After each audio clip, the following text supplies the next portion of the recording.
आचार्य जी प्रणाम। आचार्य जी, जैसा कि हमारी जो संस्कृति है, सनातन धर्म है, वो बोलता है कि मतलब कहता है कि सबसे पहले जो है जीवन में धर्म होना चाहिए, और जब धर्म होगा तो उसी से फिर जो अर्थ, काम और मोक्ष। तो धर्म की मतलब जैसे मेरे अपने व्यक्तिगत जीवन में जैसे सत्यवादिता धर्म है, तो और क्या धर्म हो सकते हैं कि जैसे धर्म के बारे में पूरी डिटेल में कि वही चीज़ जीवन में अपनाना वही धर्म है, और वो धर्म का अंकुश जो है कि नहीं है। क्योंकि सत्य बोलना धर्म हो गया तो फिर कितनी बातें धर्म में आती हैं, पूरा धर्म है क्या? देखिए, ध्यान ही धर्म है।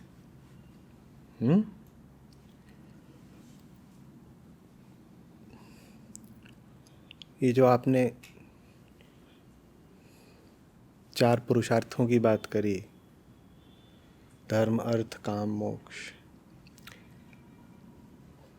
ये बात बहुत गहरी नहीं है। ठीक है।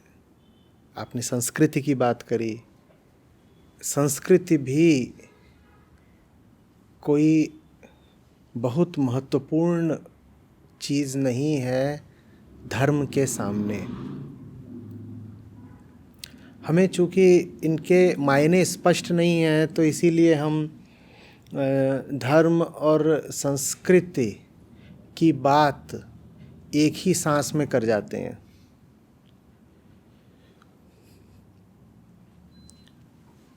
धर्म और संस्कृति नहीं होता, और न जैसा आपने कहा कि हमारी संस्कृति हमें धर्म के बारे में सिखाती है, न संस्कृति धर्म से पहले आती है।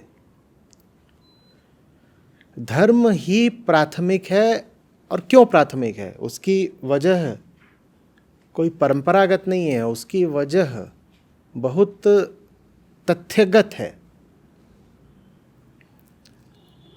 तथ्यगत बात यह है कि पहला और निर्विवाद तथ्य आप हैं। एकदम सीधी सी चीज समझिएगा। आपके लिए पहला तथ्य क्या है इस संसार का? आप हैं। आप कहें कि ये तथ्य है, तो भी उससे पहले क्या चीज़ तथ्य हुई? आपकी आंखें जो उसको देख रही हैं। कुछ भी जो आप देख रहे हैं वो झूठ हो सकता है, पर आप अगर झूठ भी देख रहे हैं तो भी आप तो होंगे, कम से कम अपनी नज़र में तो आप हैं, है ना? तो आप हैं माने कौन है? ये जो शरीर है ये तो तब भी होता है जब आप सो रहे होते हैं, पर उस समय ना तो आप सवाल पूछ रहे होते हैं, ना संसार की बात कर रहे होते हैं, ना कुछ। तो आप हैं का अर्थ होता है चेतना है। तो पहला तथ्य हमारा क्या है? चेतना। साथ चल रहे हैं सब लोग? हमारा पहला तथ्य है चेतना। हमें देखिए, विश्वासों और मान्यताओं से शुरुआत नहीं करनी है, हमें उस चीज़ से शुरुआत करनी है जो निर्विवाद है, इनडिस्प्यूटेबल, अकाट्य, जिस पर कोई बहस हो ही नहीं सकती।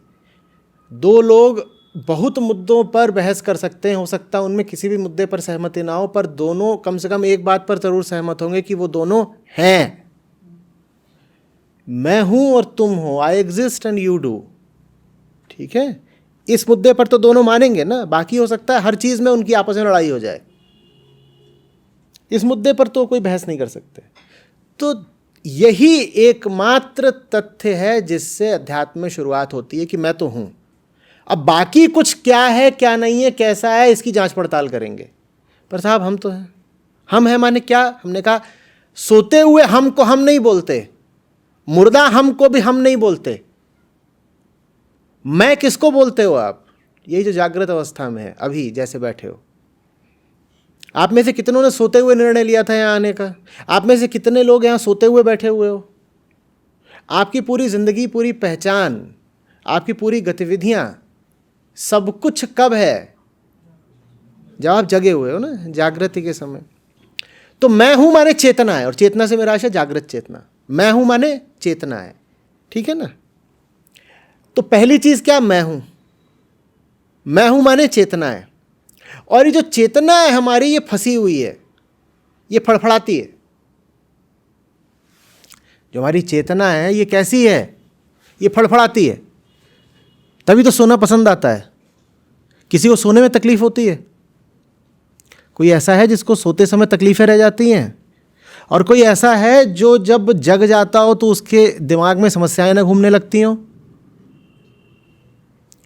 सुबह उठते ही तुरंत हाथ जाता है मोबाइल फ़ोन पर, इसलिए तो नहीं जाता कि अभी खुशखबरी छपी होगी, हमें प्रधानमंत्री बना दिया। मन में अधिकांशतः क्या घूमती हैं? आशंकाएं, डर। वही हमारा ईंधन इंजन है, वही हमें चलाती हैं। ये बिगड़ ना जाए, कुछ ऐसा ना हो जाए। बेटा बेटी 4 घंटे से घर नहीं आए, फ़ोन पे अनरीचेबल हैं, तो ऐसा लगता है क्या कि पुराना फ़ोन छोड़ करके 1 लाख वाला नया फ़ोन ले रहे होंगे, इसीलिए पुराना अभी बंद पड़ा है? ये ख्याल किसको आता है? कोई अनरीचेबल हो जाए तो तुरंत मन में क्या उठती है? आशा या आशंका? आशंका ही उठती है ना।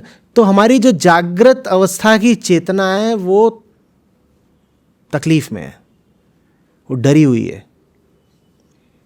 हम ऊपर ऊपर से सामान्य हैं, सुव्यवस्थित हैं, भीतर ही भीतर हम सब डरे रहते हैं। तुमने कहा पहला तथ्य मैं हूँ, मैं माने चेतना, और एक चेतना परेशान है। इस चेतना की परेशानी को हटाने को धर्म कहते हैं। तो धर्म पहली चीज़ है। संस्कृति वगैरह हटाइए, धर्म पहली चीज़ है। चेतना की परेशानी को हटाने को ही धर्म कहा जाता है, और कुछ नहीं है धर्म। बाकी सब जिसको आप धर्म का नाम देते हैं वो सब धर्म के बहुत बाहरी अंग हैं। गंगा में डुबकी मार ली, पीपल के फेरे लगा लिए, व्रत त्योहार, इनका संबंध हम धर्म से जोड़ते हैं, है भी इनका धर्म, पर ये सब धर्म के क्या हैं? बहुत बाह्य अंग हैं, बाहरी बातें हैं। धर्म का केंद्रीय मूल प्रथम मतलब क्या है? क्या है? अच्छे से समझिए ताकि आप व्यर्थ की बातों को धर्म ना मान लिया करें। क्या है? ये चेतना हमारी परेशान है, फड़फड़ाती है, डरी है, इसको शांति देना है। क्यों शांति देना है? क्योंकि पहला तथ्य कौन है? मैं हूं। तो धर्म भी किसके लिए है? ये बात ज़्यादातर लोगों को ताज्जुब की लगेंगे। धर्म का मतलब तो होता है निस्वार्थ भाव से करना। नहीं साहब, वो जो निस्वार्थता होती है उसमें परमार्थ बैठा है, उसमें परम स्वार्थ बैठा है, क्योंकि वो सब कुछ आपके लिए है। आपके अलावा आपके लिए सब कोई और कैसे महत्वपूर्ण हो सकता है? जो कुछ भी महत्वपूर्ण है आपके लिए वो आपके लिए महत्वपूर्ण है ना। आप ही नहीं तो कुछ महत्वपूर्ण कैसे बचेगा? बोलिए। तो पहली भलाई किसकी चाहिए? अपनी। तो धर्म इसलिए है, अपनी पहली भलाई करने के लिए। और धर्म अनुसंधान करता है, छानबीन करता है कि व्यक्ति की, जीव की असली भलाई किस चीज में है। धर्म इसी चीज की छानबीन करता है कि भाई भलाई तो हम सबको चाहिए, क्योंकि परेशान हम सब हैं। अगर हम एकदम ही ठीक होते तो कोई बात नहीं, फिर धर्म की जरूरत भी नहीं है। जो समस्याओं से मुक्त है उसे किसी धर्म की आवश्यकता नहीं, क्योंकि धर्म का तो उद्देश्य ही मुक्ति है। तो मुक्त ही हो अगर, तो धर्म का क्या करोगे? छोड़ो धर्म को। तो धर्म धारण किया जाता है। धर्म क्या है? एक धारण करने वाली चीज, एक अपनाने वाली चीज। क्यों अपनाई जाती है? ताकि आप उन धारणाओं से मुक्त हो सकें जो आपने व्यर्थ पहन रखी हैं। जो व्यर्थ पहन रखी धारणाएं हैं जो आपको मुक्त नहीं होने दे रही, उनको तो हम एक ही नाम बोल सकते हैं, क्या? बेड़िया। कोई ऐसी चीज़ आपने पहन रखी है जो आपकी मुक्ति में बाधा है, उसको और क्या नाम दें? क्या नाम दें? बेड़ी है। वो कुछ पहन रखा है जो आपको मुक्ति नहीं लेने दे रहा है, उसको क्या नाम दूं? बेड़िया। तो बेड़ियां हम क्या करते हैं? धारण। बेड़ियां हमने क्या कर रखी हैं? धारण। कि हमने माने किसने? चेतना ने। उसी चेतना को आप मन का नाम भी दे सकते हो मोटे तौर पे। हमने क्या धारण कर रखी हैं? बेड़ियां। बेड़ियां हमने धारण कर रखी हैं बेहोशी में। हमें पता भी नहीं हम क्या क्या पकड़े बैठे हैं। कहाँ पकड़े बैठे हैं? हाथ से पकड़े बैठे हैं। कहाँ पकड़ रखा? मन में। तो हम ये फिजूल की चीज़ें सब मन में पकड़े बैठे हैं। पकड़ने को ही कहते हैं धारण करना, धारण करना। तो धर्म भी धारण करने का ही नाम है। कोई ऐसी चीज़ जो उन धारणाओं को काट दे जो तुमने पहले से पकड़ रखी है। तो धर्म अपने मूल में नकारात्मक है, क्योंकि धर्म का काम उन चीज़ों से आपको मुक्त करना है, छुटकारा दिलवाना है जो आपने पकड़ रखी हैं या जिन्होंने आपको पकड़ रखा है, जैसे भी बोल लो। समझ में आ रही है बात? ये धर्म है। समझ रहे हैं अच्छे से?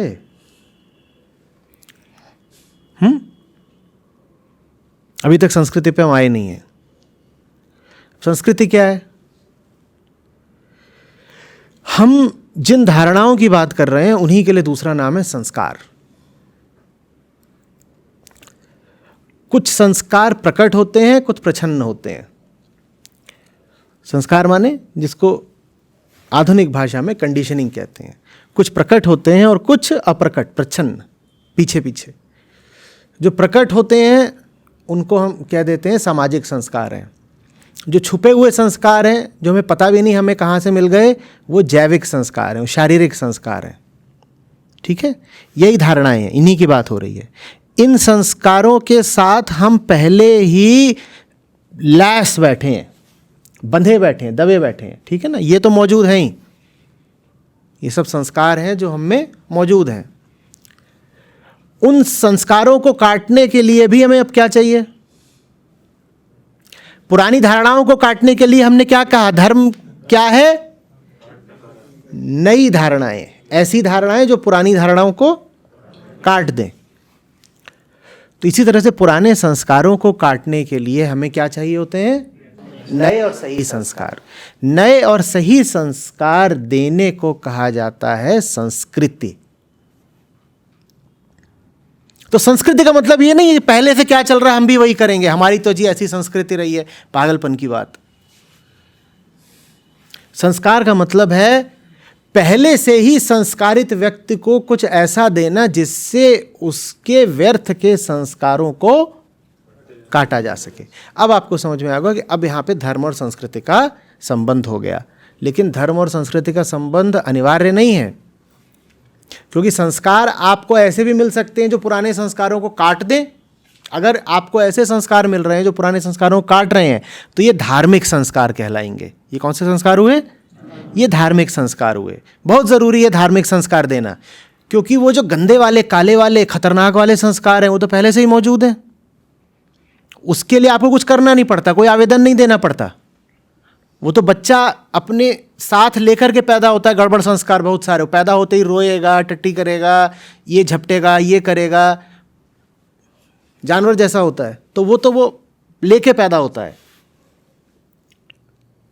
उनको काटने के लिए अच्छे संस्कार देने पड़ते हैं। अगर संस्कार ऐसा है जो आपको सामाजिक शारीरिक संस्कारों से मुक्ति दिलाता है तो वो संस्कार कहलाएगा धार्मिक। समझ में आ रही है बात? स्पष्ट है सबको यहां तक? हाँ। लेकिन संस्कार बहुत गड़बड़ वाले भी हो सकते हैं, क्योंकि हम तो संस्कारित होने के लिए एकदम तैयार बैठे रहते हैं। कोई भी कुछ भी आए हमारे खोपड़े में डाल दे, सिखा दे, पढ़ा दे, इसी तो कहते हैं संस्कारित होना। संस्कारित होना, संस्कारित होने को ही अनुकूलित होना भी कहते हैं। अनुकूलित होना, ये ऐसी चल रहा है ना, ये क्या बोलते हैं इसको? क्या बोलते हैं इसको? हाँ, ये क्या कर रहा है? ये जो हवा है इसके पास कोई दम नहीं है। वात यहाँ का जो ये पूरा माहौल है, ये जो हवा है, इसके पास कोई अपनी चेतना नहीं है। तो एसी ने क्या कर दिया? उसको अनुकूलित कर दिया। तो फिर हम कहते हैं कक्ष अब वातानुकूलित हो गया। समझ रहे हो बात को?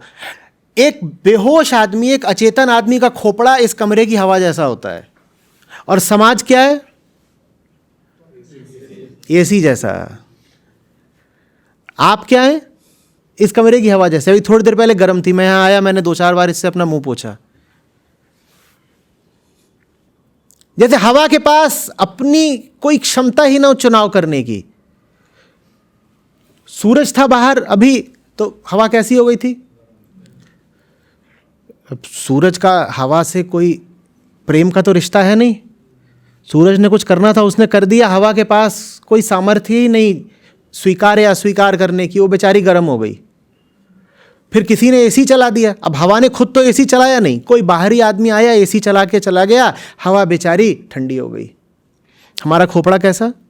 हवा जैसा, क्योंकि उसके पास क्या नहीं है? अपनी चेतना। ज़्यादातर लोग बेहोशी में जीते हैं, चेतना नहीं। तो जो होता है वो अपना। तो घटिया संस्कार भी आ सकते हैं, घटिया संस्कार भी आ सकते हैं। कोई भी आकर आपका खोपड़ा खराब कर सकता है, इसी को कहते हैं घटिया संस्कार। और ये सबसे ज़्यादा बच्चों में डाले जाते हैं।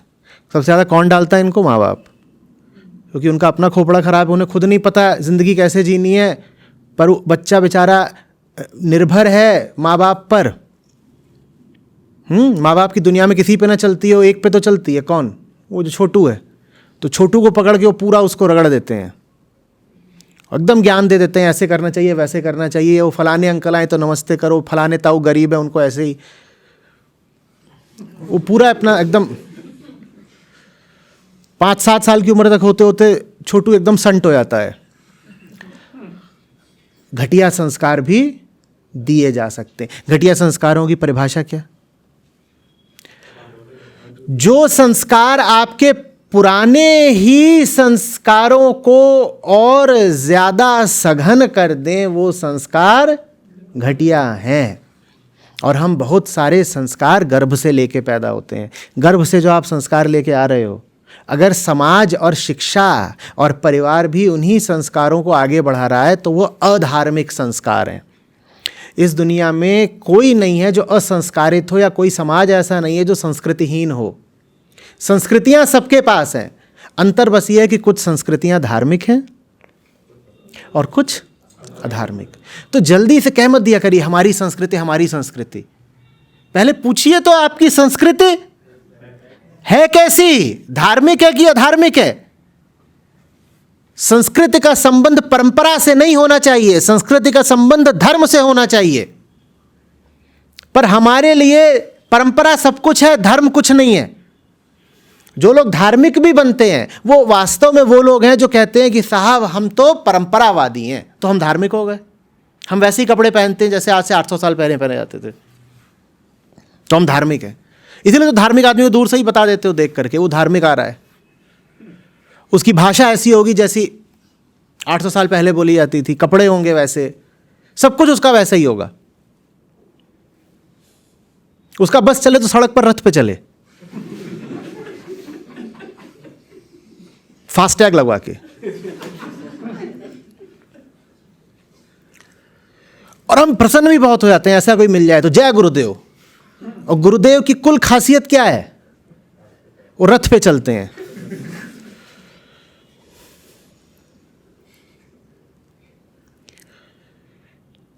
परंपरा से नहीं, इतिहास से नहीं, अतीत से नहीं। संस्कृति कहां से आनी चाहिए? धर्म से। इसीलिए संस्कृति को बहुत ज्यादा नया होना चाहिए हमेशा। हमने ऐसी भद्दी हरकत करी है, हमने धर्म को अतीत की चीज बना दिया है। चलो वापस रिवीजन। पहला तथ्य क्या है? पहला तथ्य क्या है? मैं माने मेरी, ठीक है। चेतना हमारी कैसी है? परेशान। वो परेशानी 600 साल पहले की, आज की है। और धर्म अगर उन परेशानियों का उत्तर है, तो धर्म 600 साल पहले का होगा कि आज का होगा?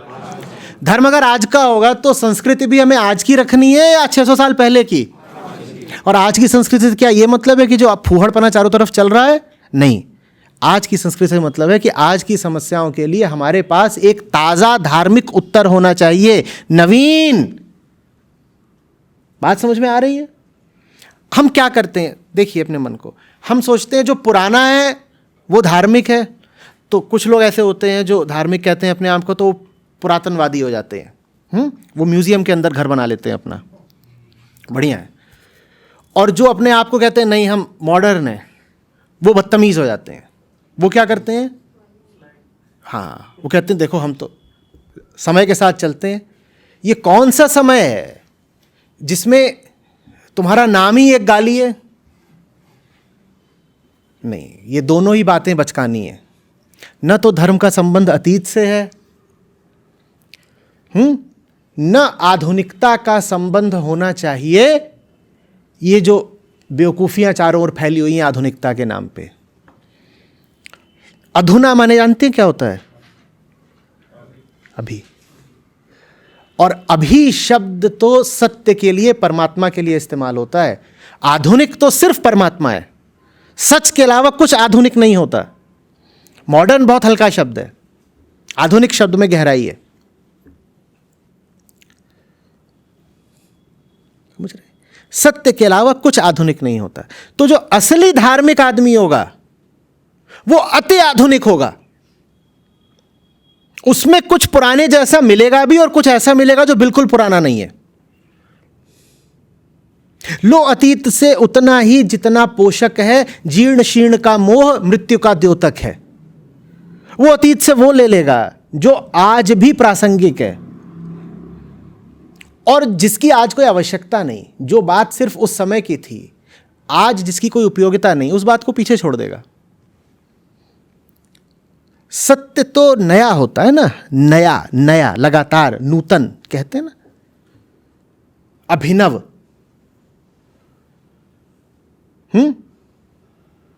तो संस्कृति भी फिर नई होनी चाहिए। और नई का मतलब, फिर कह रहा हूं, नई का मतलब ये नहीं है कि साहब हम मॉडर्न हैं। आधुनिकता का मॉडर्निटी से कोई संबंध नहीं है।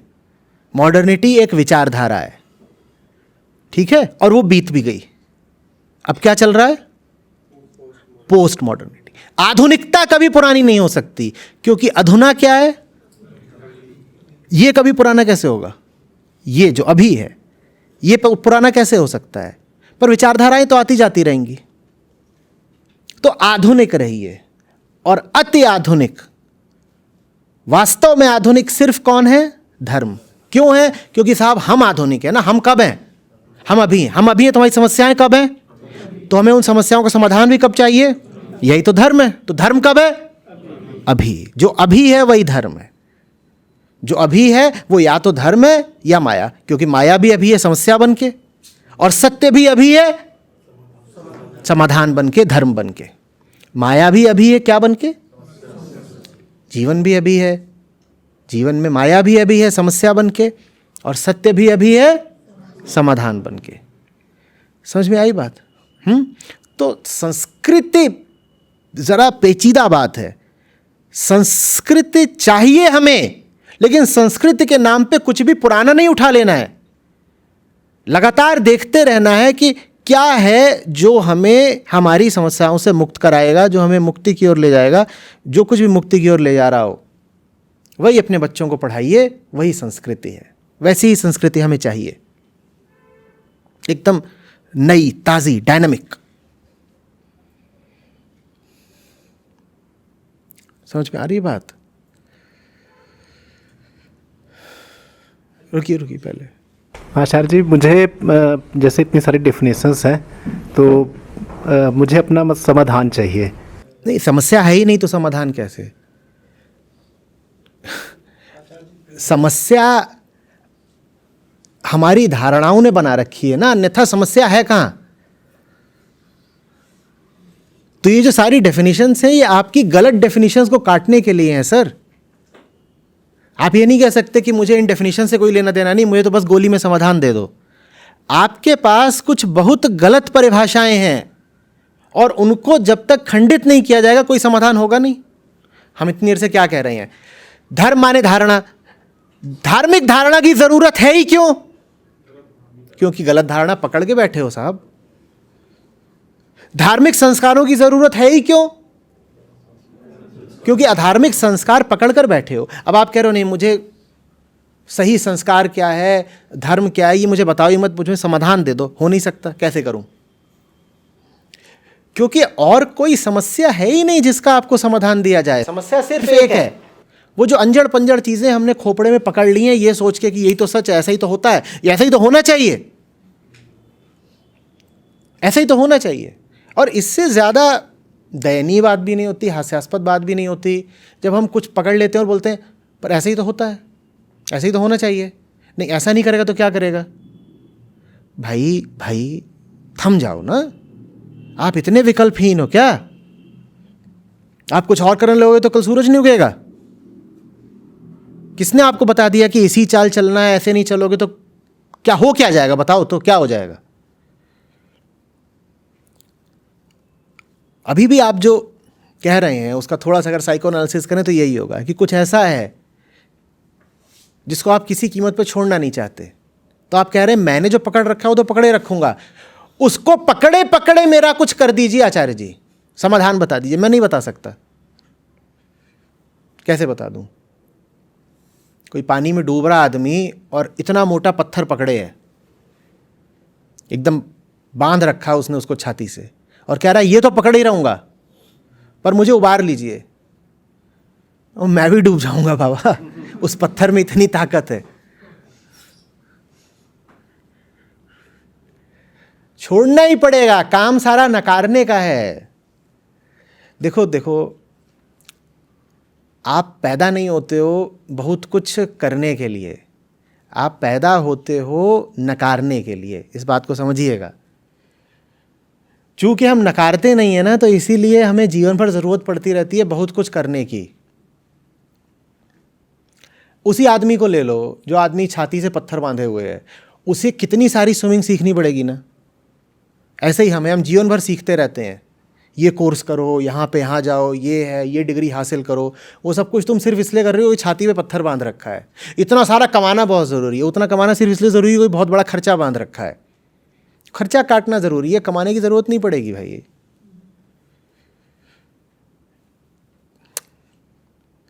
जो चीज़ें अपरिहार्य हैं जीवन के लिए वो बहुत कम हैं, गिनती की हैं, लेकिन हम बेकार ही जीवन भर बहुत बहुत ज़्यादा मेहनत करते हैं।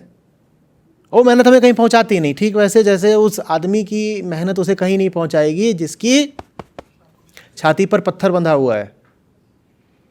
पत्थर बांध करके आप बहुत मेहनत से तैर रहे हो, कौन बचा सकता है आपको? इसी तरीके से गलत धारणाएं बांध करके आप ज्ञान लोगे, अध्यात्म में आओगे, कोई लाभ नहीं होगा। असली चीज है रिहाई, रिहाई, रिहाई। अपने आप को रिहा करिए।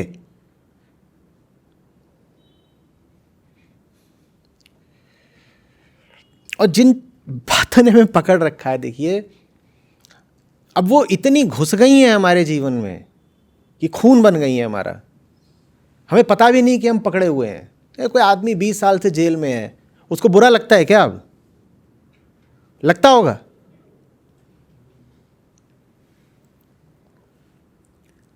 फ्रेंच क्रांति के दिनों का पता है ना क्या हुआ था? क्रांतिकारी सब थे, उन्होंने जेलें वेलें भी तोड़ दी। यहाँ सब भाई हमारे भी बाहर निकलेंगे, इक्वलिटी, फ्रेटर्निटी, लिबर्टी।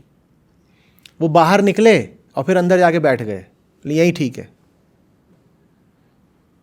जो बहुत लंबे समय से अंदर थे वो बोले यही बढ़िया है, तकलीफ क्या है, बाहर निकाल क्यों रहे हो तुम हमको?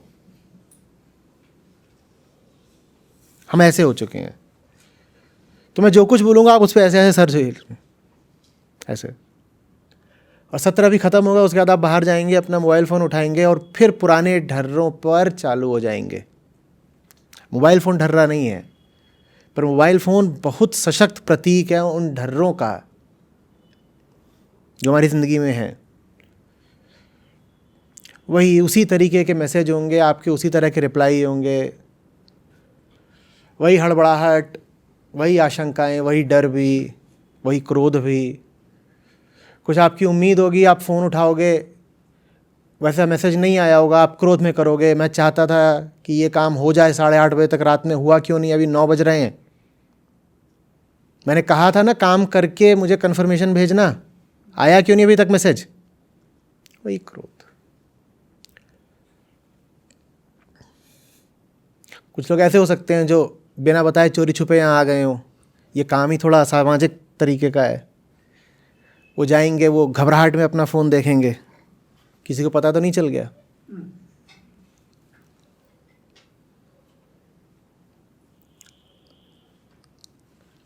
और हमें उस क्षण ख्याल भी नहीं आएगा कि हम जो अभी कर रहे हैं वो उस बात के बिल्कुल विपरीत है जो सत्र में हुई है। हमको वो सब सामान्य लगता है क्योंकि हमें आदत पड़ गई है बहुत गहरी। उसी आदत से रिहाई चाहिए, यही धर्म है।